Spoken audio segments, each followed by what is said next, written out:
Shout out my dog, Choke No Joke. This your man's Cash Paid Elway, Plymouth Road Finest, Brocco Boys. Everybody got a story to tell. This is my story.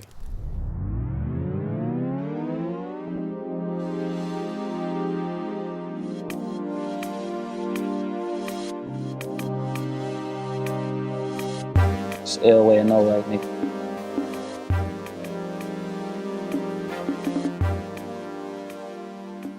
How long have you lived in Detroit? My whole life. Yeah, wow. Been living here about Couple of decades? 28 years, man. All right, cool. 28 years. Would you say you was born poor, middle class, or rich? I mean, what's middle class? Because I wouldn't be like, enlighten me. Not rich, but not dirt poor. I mean, poor pretty much. I mean, you know, welfare. 14 people staying in the crib, one crib, you know, waiting on food stamps and stuff. So I guess it's, you know. That would be on the poor side. Yeah, that's the poor side. Did you grow up in a single or co-parenting home? Single parent. Mom or dad? Mom. Pops was locked up. How do you think that affected you growing up? It had a lot to do. It had a lot to do with my upbringing because my friends, which, you know, I started calling them my god brothers, they stayed across the street. They had their father in their life. And I'm talking about he had everything going for them boys. And I watched my mom try to, you know, do her thing, keep up. But it wasn't the same. So, you know, that took a toll on me.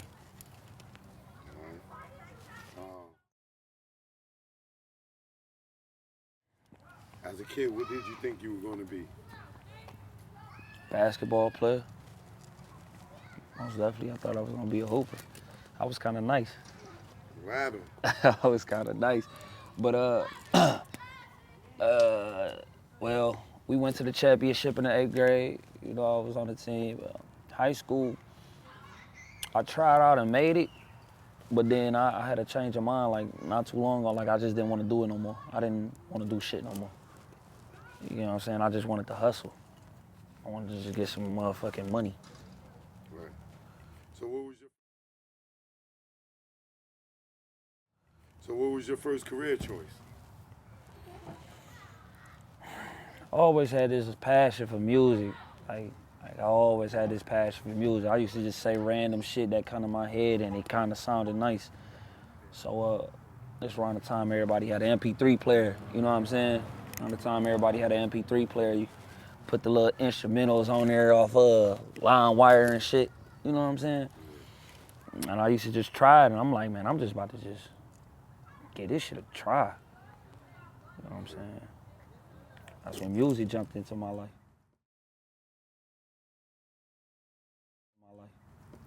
How far did you get in your education? I graduated high school, tried college for about a year, business major. You know what I'm saying? You know, just to try to, you know, I got this thing in life where it's like it don't hurt to try. You know, just to see. I ain't want to knock college. I just wanted to see, was it for me? And it wasn't. It wasn't for me.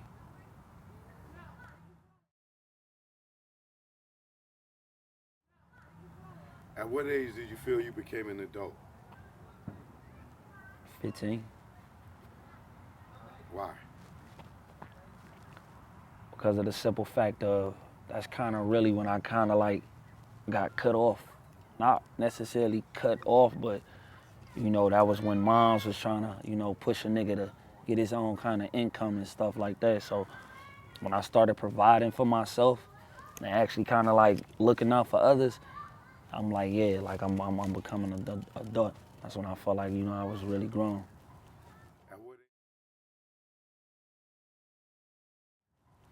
At what age did you make the career choice that most people know you for? Being a rapper, being an artist. It had to be like a final decision that this is what I'm gonna do. I was like 18. It was like right after I caught my case and I was like, look, I'm done with doing all this stupid ass shit. I'm gonna try this music shit.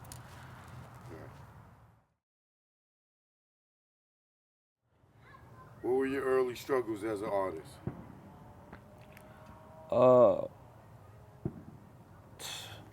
to actually like trying to create an actual song, man. Like, thinking that I gotta go hard for an extra verse and I gotta make a clever motherfucking hook. I couldn't make an actual song. I knew how to rap. I didn't know when to end though. You know what I'm saying? Right. But and then actually dealing with transitioning when I'm in different cities to different beats and shit. I was only accustomed to being used to like certain type of beats. So I had to make that transition to learn how to, if I'm presented with a feature or something, to be able to, ride that beat the right way. So how you overcome those struggles? Honestly, practice. Like I literally had to tell myself this is my motherfucking craft, and when something your craft, you gotta practice and get better at it and get better at it.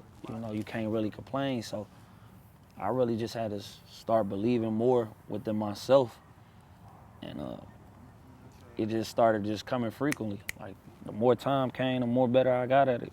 It took some time though, like really did. Did you have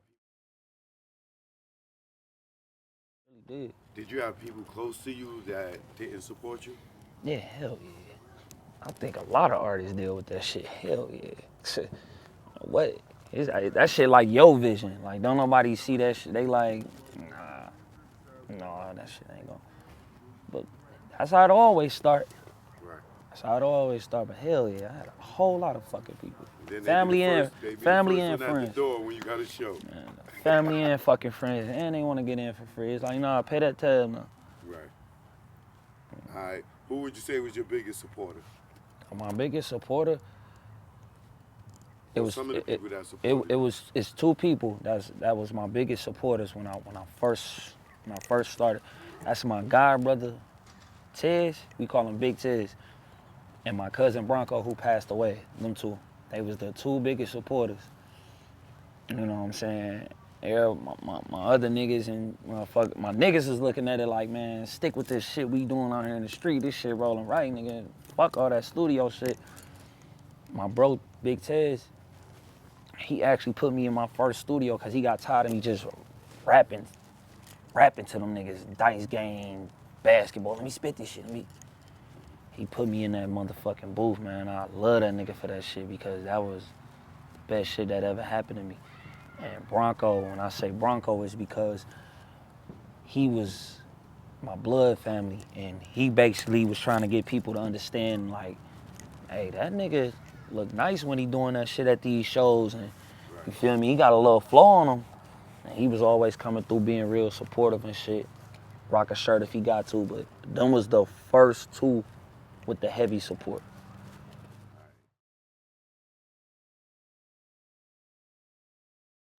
What's the highlight of your journey so far? Highlight of my journey. Shit, man. I had a lot of moments. I had a lot of motherfucking moments, but looking highlight of my journey. I gotta narrow it down to just one. Nah, you can say a few. Say a few.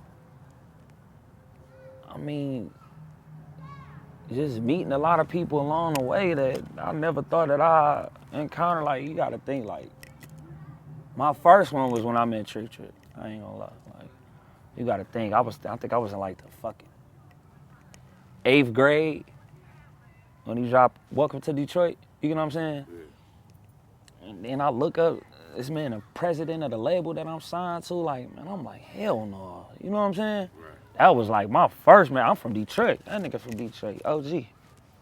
So like that was the first thing, and then after that, it just kept coming with more different people. Charlie Baltimore, I remember her Murder Inc. and then it just kept going. I met Dougie Fresh, French Montana, like they just was getting better and better. Big Sean, like so.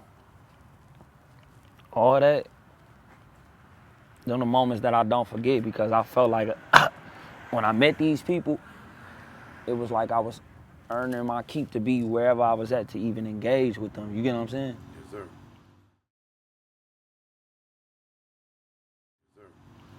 What was your worst moment? when I lost faith in this shit, I gave up on this shit. Like, fuck it.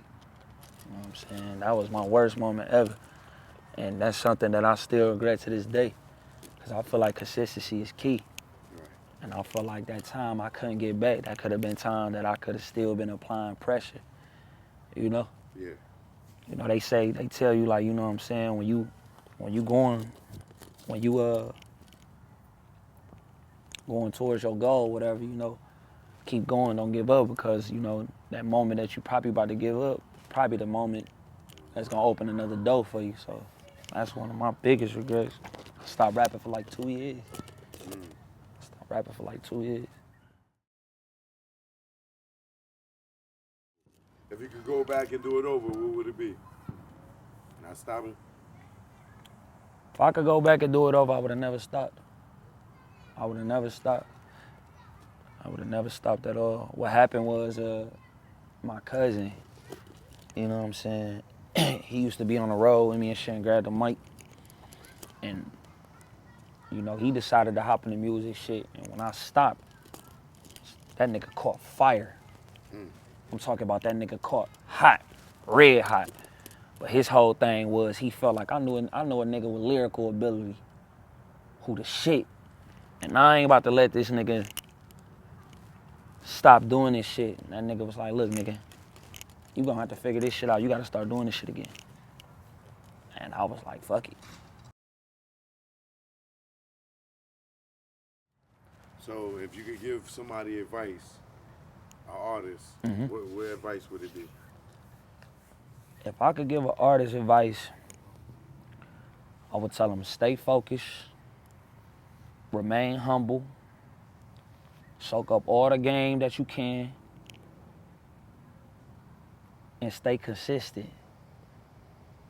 And block out all the negativity as much as you can, because you don't really want to digest that shit. You don't want to dwell on anything negative you hear and fuck up your whole mindset. Just allow it to be a part of the game. But that's what I tell an artist.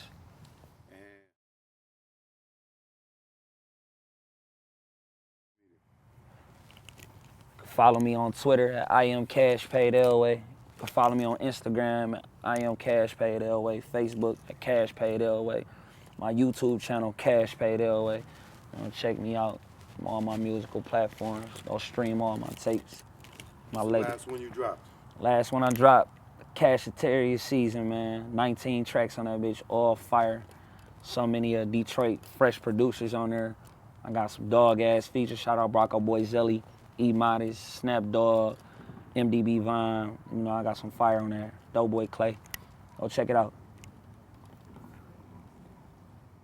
It's your boy Cash Paid Elway, Plymouth Road Finest from Detroit. Everybody got a story to tell and a lesson to learn. And this is my story. It's Elway or no way, nigga. Choke, no joke. You know what it is. Yo, y'all niggas would have stayed DL. Down low. Stop flossing, man. You just want them to just come and get you. Learn from our mistakes, man. That's what this is about. Learn from mistakes. Choke, no joke. Let's go. You already know. Make it low, let's go. My aim was enlightened. Drop jewels on you. You thinking I'm jealous, I ain't got cheddar like you.